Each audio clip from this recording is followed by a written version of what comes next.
Religious trauma.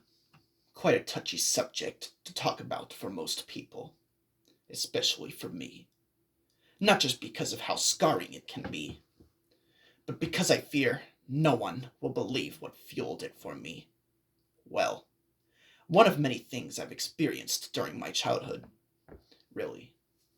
Before I get to that, however, I'll need to catch everyone up on what I've been exposed to.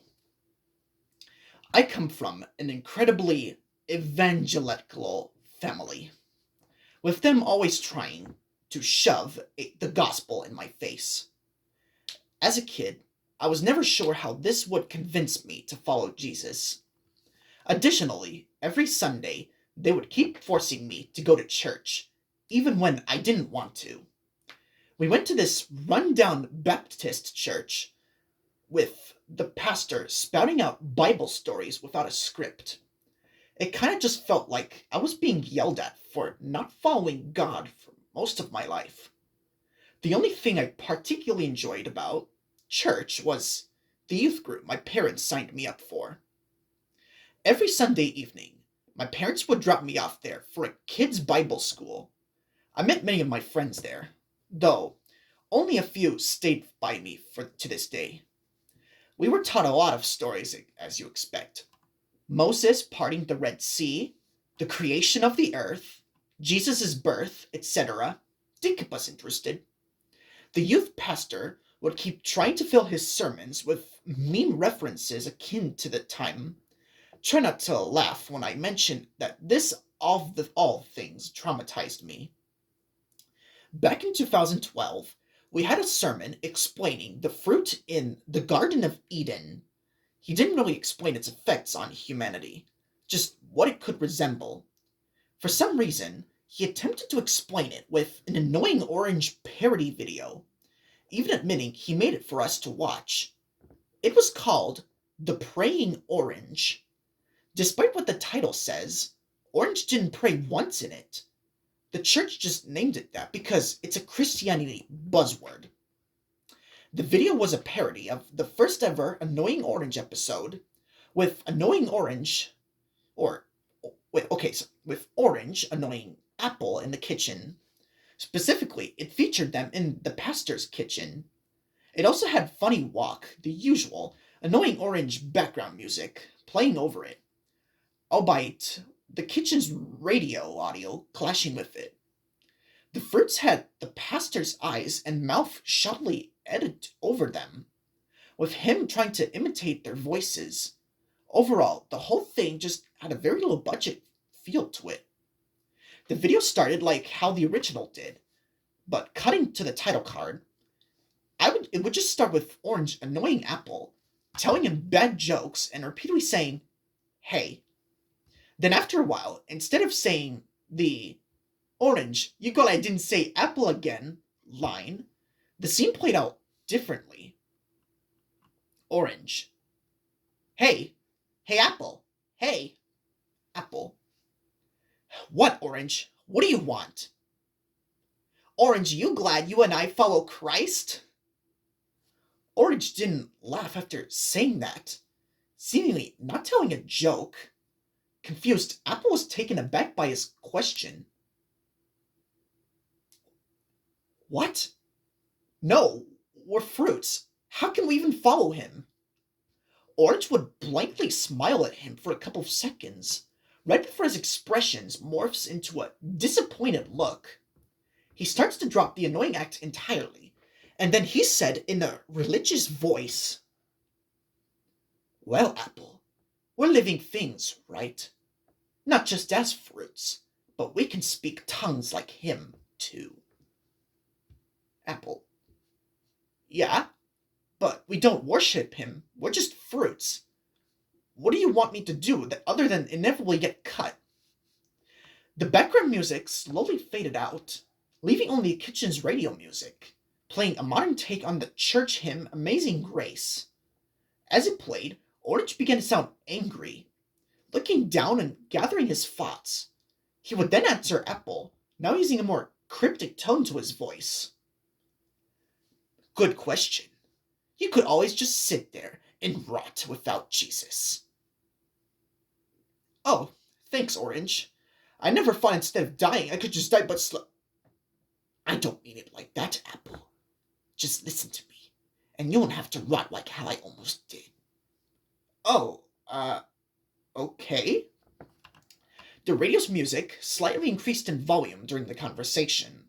The camera would slowly zoom in on Orange as he explains himself. Whenever I'm not thinking about the Lord, I feel rotten both inside and outside. My mind slowly drifts away from his warm, loving hands, and my skin starts to wither. I keep trying to recite his tellings when I'm feeling down, and all of a sudden, I'm back to feeling ripe. As he talks, sections of his skin layer peel off, which seem to be flicked off by a string. His eyes also began to slowly mold before becoming pitch black. Uh, I get what you're saying, but what's going on with your skin? You see it now, Apple. The painful divergence between us fruits and Christ? Are you willing to acknowledge the consequences of being alone? What? What are you getting at? Apple started to rot as well, with eyes beginning to blacken as too. The video then cut to Orange, with his lips starting to rot off, revealing an edited skull mouth underneath. Are you willing to accept your role as God's fruit, the same one you were given so long ago? Orange, I'm not some sort of child of God. Stop trying to control me, you freak. How can you be controlled if Jesus isn't in your heart, to be there to guide you on his path? When will you let him save you? When, Apple? When? The music started to jumble as Orange continued to yell Bible-related phrases at Apple. He would slowly start to cry in fear as it continued, eventually flopping towards as if he's bowing to Orange. Okay, you got me. I'm sorry for not accepting Christ as my Lord and Savior. I'll be his fruit. Just please, don't kill me, Orange. Do you mean it? Yes, I do. Then prove it. Come over to me. Apple would fearfully roll over to him, whimpering under his breath. Orange would study his miserable friend to see if he's lying or not. He then notices something particularly off about Apple, widening his eyes before replying. Hey, Apple. What? What do you want from me? Do you want me to start praying or something? Do you want me to...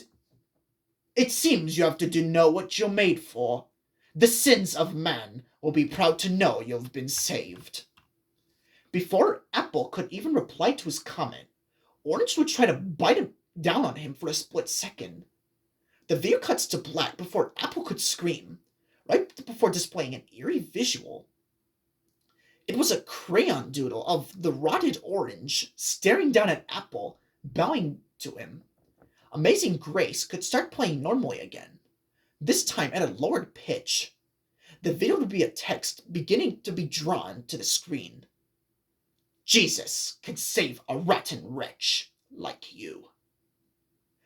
As you could probably tell, this freaked every kid, including me, in the audience out that day. Everything Orange was saying felt like the church itself was punishing us for ignoring Christ through him. I almost wanted to run out, but I just apparently sat there because I felt like God would punish me if I left. Surprisingly, when my parents found out what happened, they were shocked by my reaction to it all. Well, they were only really surprised at my reaction to the video, and not that it confirmed my fears about both them and the church. At the very least, they were more comforting when it came to me how scared I was. By the time I got home, I immediately started reading my Bible. I set aside my computer all day, so I didn't just rot like Orange. I couldn't even think about the channel he came from, without thinking of that video. His manipulative tellings of the Bible kept lingering in my young mind. It's now been a decade since the incident, and there's still been times when I think about the video. I'm still a little traumatized, but I look back on it wondering what happened to both it and the person who made it. I even tried searching for it for a year ago, see if the youth pastor uploaded it somewhere. It led to me discovering that not only did the church I went close down, but the pastor didn't much have an online presence. Out of luck, I eventually tried to look up if the pastor uploaded it to YouTube, only to find nothing about it. I thought for a second, but maybe it was a passing memory. Then I decided to talk about it with my friends to see if they remember it too. Both of them mentioned that they watched the video with me, even described the same things I remembered from it. They also couldn't find it from researching either. As a result, we decided to start a lost media campaign to see if other people would be willing to find it with us. It got a few people interested in the video, even joined the server to set up the archive parts of it. We don't know if people are able to find a scary video from a church or no one else knows about, but I'm hopeful I can at least revisit it, even if it traumatizes me again.